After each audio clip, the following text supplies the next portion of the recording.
Au commencement, il y eut le Big Bang, une explosion de matière ayant provoqué la formation de l'univers connu.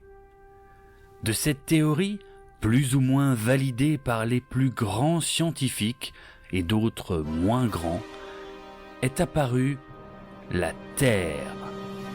Et sur cette petite bouboule bleue, comme on l'appelle, est née la vie.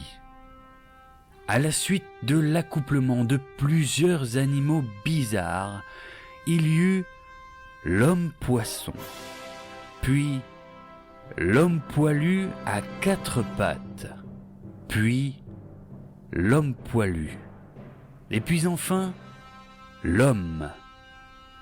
Après des milliers d'années à déféquer dans des grottes et à se nourrir de plantes mortelles, les quelques survivants moins cons que les autres inventèrent le feu.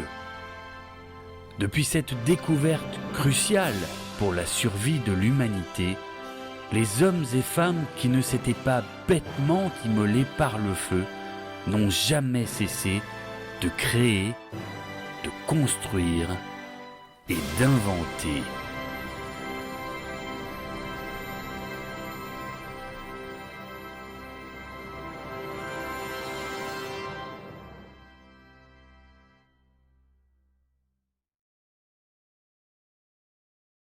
Bibounette vit le jour en 1982 à Vienne, en Autriche. Fille de Léopold Ier de Bavière et de Gertrud von Hohenberg, elle vécut une enfance des plus modestes.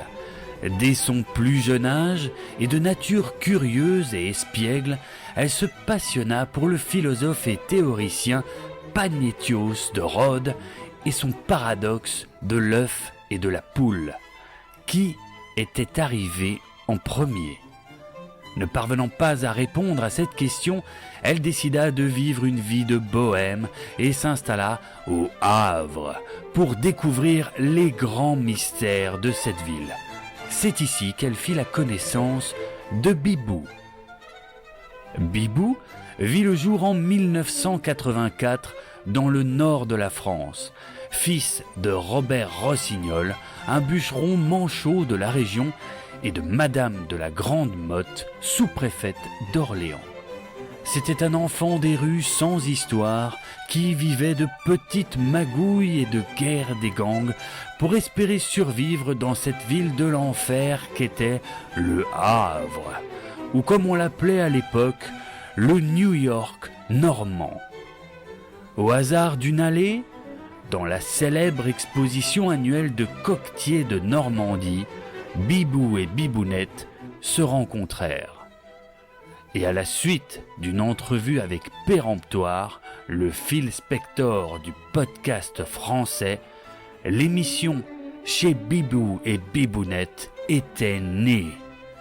Depuis ce jour, ils ne dérogèrent jamais à leur devise « Veritas in asino tuo ».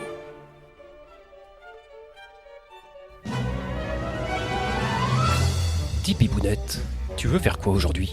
La même chose que tous les mois, mon Bibou. Faire un petit podcast. Bibou.